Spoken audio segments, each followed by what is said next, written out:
Good morning, Watson. Okay, let's start from that piece of news. I'm sure you've heard it. The DMO, our DMO, has now been engaged by the authorities in South Sudan to help them sort out their huge debts burden. This is quite a positive news for Nigeria, is it? Yeah, definitely. It's a positive news. And just to say that Nigeria has really developed in terms of the capital market such that our debt management office could be sought after by other African countries to restructure their capital markets.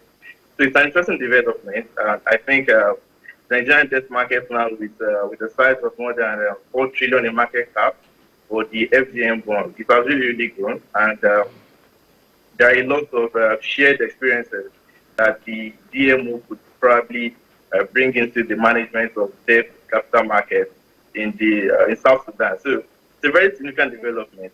We'll see what comes out of this. Okay, looking at what the DMO has done, one of the things that's been able to do was to have a structured debt auctions on a monthly basis in the last 5 years and thereabout, and that has helped provide an opportunity for investors home and abroad to come into the market. And this is one of the good stories that perhaps will be a template for South Sudan. Yeah, I agree with you there. One thing is to create the structure for a supply of securities, but the other hand is also to get the demand right. So, of course, Nigeria has a very high, we have a very huge pension market, one of the largest in Africa, second largest after South Africa. So that has helped as well. We have, let's say, one of the most developed banking systems in Africa. So, of course, one thing is to get the supply side right, but the demand side can also be very, very supportive for you to have a developed capital market. So, yes, South Sudan can learn from the DMO's experience in setting up infrastructure to hit the listing of debt securities. But on the regulatory part as well, the South Sudan must also learn from Nigeria's experience in terms of developing a very, very active securities market by providing very high liquidity through the participation of domestic investors like the pension funds, the banks, and the insurance companies as well. Also, let's talk about our road markets. We're done for the year as far as the bond auction is concerned. Do we still have any auction left on the calendar for December?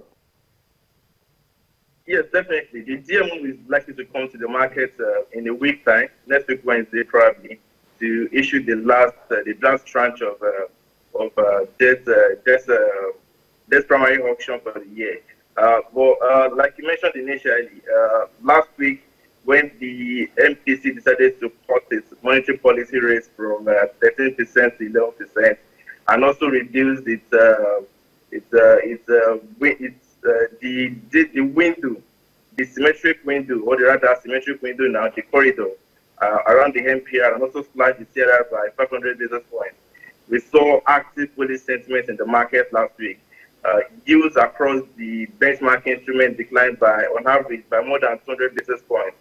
But yesterday, the market was sense skidding, and we saw some bearish sentiments in the fixed income market, majorly the T-bills market and the bonds market. And that was due to the fact that the CBN came out yesterday to announce that it will be resuming WEMO auction. And last week, about 50 billion was offered at the WEMO auction.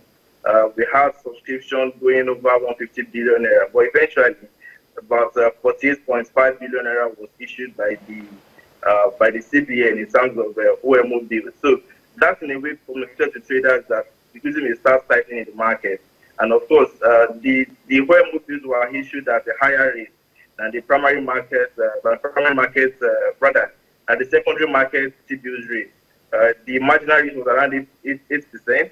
And when you compare that to the 365 days rate on the treasury bills, the treasury bills market now, that is at a significant discount. So we saw traders trying to take position at the OMO auction, but unfortunately, CBN did not issue enough of that instrument. So the liquidity still remains very high in the market right now. So what is the central bank trying to do here in terms of the level of liquidity that's been allowed to to float around the interbank treasuries market and what have you. Even the size of what the DMO auctioned at the last reopening of those 3 papers for November was insignificant. So what's the expectations for this last auction concerning the level of liquidity that we have already in the marketplace and perhaps the payment of the outstanding subsidies that the government has talked about, if that happens between now and the DMO, next DMO auction?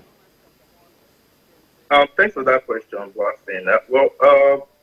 Like you mentioned, the DMO would likely come next week to issue out more instruments. From the demand side, liquidity remains very, very high. So we should still see a very, very high subscription rate. And we should see marginal rates dropping at the primary market auction. But that may not be too significant anyway from what you've already seen in the secondary market. The reason being that right now the short to medium term outlook for the market is not quite clear. The CBN came out yesterday to issue OMO bills. Meanwhile, last week it caused CRR, the cash reserve requirements of banks. So this CBN wants to start setting liquidity now. Why would this take action to increase liquidity level last week? So the communication is not quite right yet, and that may inform the position leaders will be taking during the DMO auction next week, as well as the secondary market trading anyway. What we think is that since the adjustment in the MPR and the monetary easing policy taken by the CBN last week, we have seen a significant bullish run in the market. And the question being asked around now is that are we already at the bottom?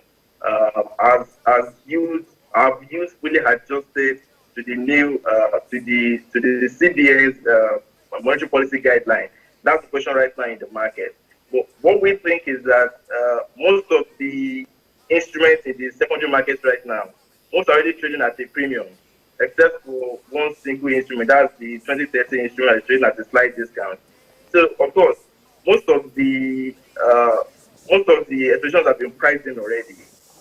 However, what we think is that we may have already reached a bottom, not because liquidity is not high enough, but because of the monetary and fiscal policy communications. If dealers are expecting the CBN to start tightening, we may start seeing yields going up again. And the second point is this: the fiscal position is not quite clear yet as well. According to